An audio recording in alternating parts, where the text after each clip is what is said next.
ووضعية الفريقين قبل جولة من نهاية الجولتين، باعتبار هذه الجولة طبعا من نهاية المشوار في البطولة. النادي الرياضي الصفاقسي ما زال يطمع في المركز الثاني حسابيا، الافريقي في المركز الاول 62 نقطة، الترجي 60، السي اس اس 56. في غياب محمد امين العايدي سيجري عملية جراحية وسيغيب طويلا عن الملاعب، ان شاء الله لاباس لمحمد امين العايدي. هذه كرة خطيرة لل النادي الرياضي الصفاقسي. تبقى الكرة للسي اس اس من جانب حمزة المثلوثي، التمهيد لمحمد صالح المهذبي. تبقى الكرة محمد صالح المهذبي، مرفوعة الكرة في القامة الثانية وبالراس، والكرة والهدف الأول للسي اس اس. الهدف الأول للنادي الرياضي الصفاقسي. تتغير النتيجة مبكرا منذ الدقيقة الخامسة، تتغير النتيجة للنادي الرياضي الصفاقسي براسية محمد نور القروي، يباغت الحارس أحمد السلطاني وعمر دربال يحيي حارسه الشاب أحمد السلطاني. سنعيد المشاهدة بالتأكيد، كان امداد من جانب محمد صالح المهذبي، وفي الكرة في منطقة الجزاء دون رقابة رأسية، ما كانتش قوية برشا، لكن رغم محاولة أحمد السلطاني لم يحسن التعامل مع هذه الكرة لتكون أول أهداف المباراة للنادي الرياضي الصفاقسي. مع الدقيقة الخامسة تتغير المعطيات هنا في ملعب الكرم. طويلة كرة عمر الترايدي، والتغطية موجودة والضغط أيضا، والكرة خطيرة على دفاع سي اس اس. عمر الترايدي يسدد، المرور والتغطية موجودة، قل ما فما شيء. باسم بالعيد يعود الهجوم للسي اس اس، طويله الكره لاوغبون ايمانويل، اوغبون طليق يتقدم، اوغبون يدخل منطقه الجزاء، ايمانويل يبحث عن التسديد، يسدد، والبارادة الرائعه، البارادة المتميزه من احمد السلطاني امام اوغبون ايمانويل، لكنه اثبت علو كعبه في هذه الكره. ننتظر التنفيذ، مرفوعة الكرة في القائمة الأول وبالراس تخرج من دفاع مستقبل مرسى. تبقى الكرة خطيرة والتسديد في مرة أولى ومرة ثانية، وضاعت الكرة، ضاعت الكرة من محمد الطرابلسي على الصورة. تبقى الكرة للسي اس اس، مونديكو، التسديد من مونديكو، كرة قوية من المدافع مونديكو كيفين في العملية الأخيرة يساند الهجوم، وتسديدة لم تكن بعيدة عن مرمى الحارس أحمد السلطاني. هذه كرة مونديكو والمتابعة من السلطاني، والكرة لم تكن بعيدة، قوية، مرت جانبية من كيفين مونديكو، يرجع لعلي معلول. تبقى الكرة للسي اس اس، المرور من جمال ميتيابا، وتسديدة موجودة الحارس، موجودة الحارس أحمد السلطاني، وتأتي معها صفيرة الحكم باسم بالعيد لتنهي الفترة الأولى بتقدم السي اس اس أمام المستقبل الذي بالمرسى هنا في ملعب الكرم. الهداف عمر بن علي، فراس السكوحي، حبشية، هشام بكار وغيرهم. الركنية دائما للسي اس اس، مرفوعة من علي معلول في القامة الأول، تمر الكرة، تعود للسي اس اس في منطقة الجزاء مرة أخرى، المرور من محمد الطرابلسي والتوزيع في القائمة الثانية وبالراس، الهدف الثاني للسي اس اس. حمزة المثلوثي، حمزة المثلوثي يسجل ثاني أهداف النادي الرياضي الصفاقسي مع الدقيقة الثالثة. تتغير المعطيات للسي اس اس، وكأني بها بداية الشوط الأول مثل ما فعل محمد نور القروي في مطلع الشوط الأول براسية في مرمى أحمد السلطاني دون رقابة. يا حمزة المثلوثي مع خروج خطأ للحارس أحمد السلطاني تكون ثاني أهداف المباراة للنادي الرياضي الصفاقسي، ويتنفس السعداء أكثر الحارس أيمن دحمان والمدرب محمد الكوكي. 2-0 للسي اس اس امام مستقبل المرسى.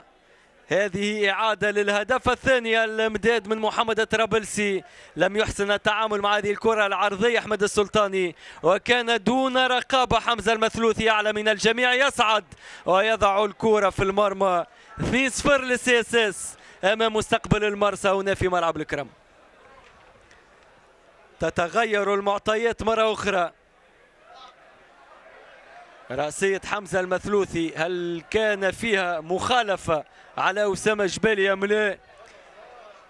يتثبت باسم بالعيد في هذه اللقطة، وكذلك في صعود لاعب السي اس اس مع الحارس أحمد السلطاني.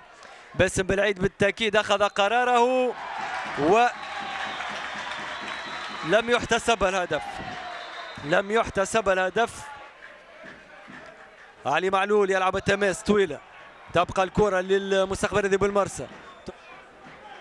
أوغبون إيمانويل، هذه عادة للكرة وتدخل وربما لتغيير القرار في هذه الكرة من مدافع مستقبل مرسى مع لاعب سي اس اس أوغبون إيمانويل.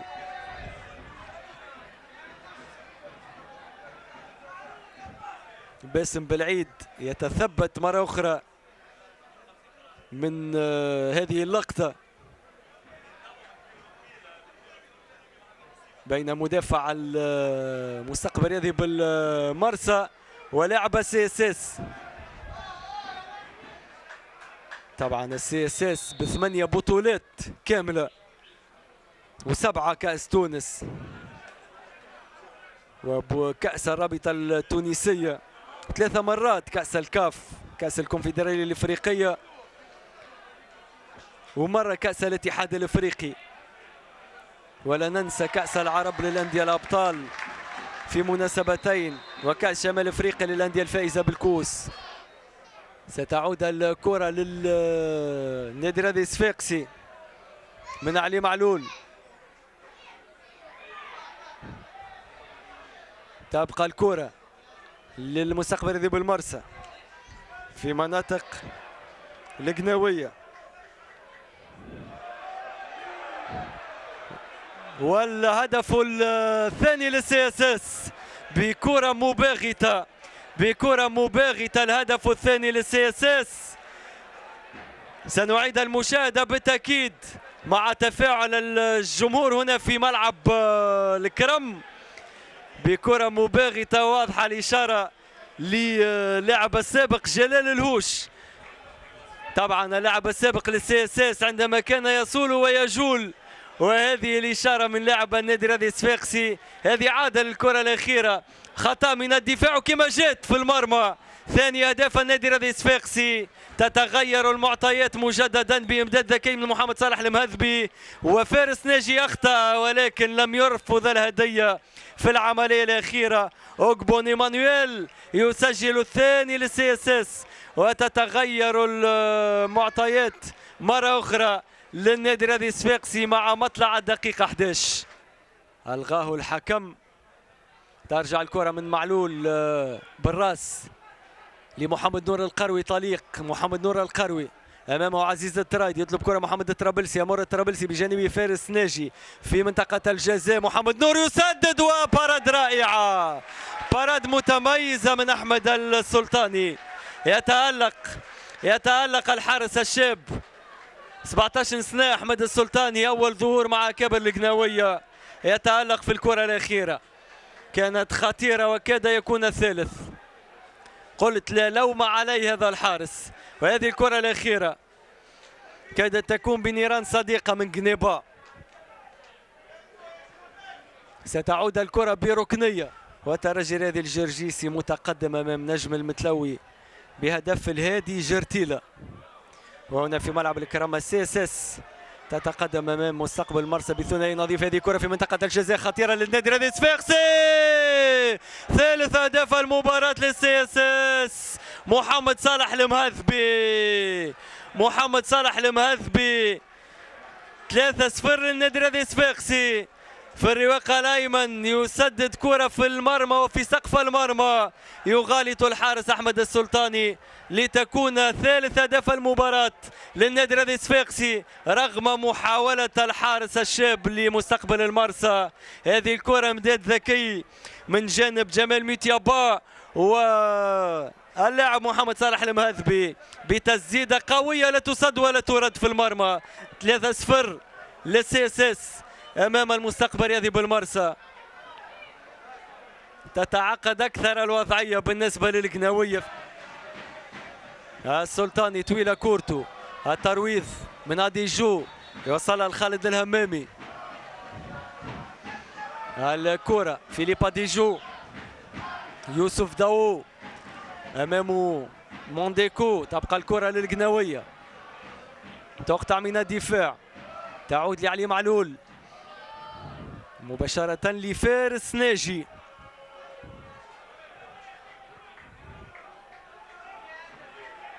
محمد أمين الخلوي دخل منذ قليل.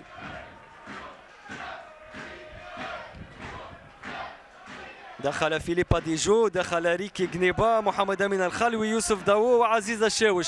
5 تغييرات كاملة، وهذه كرة للمستقبل. هذه بالمرسى، تسديدة قوية بعيدة من القائد خالد الهمامي.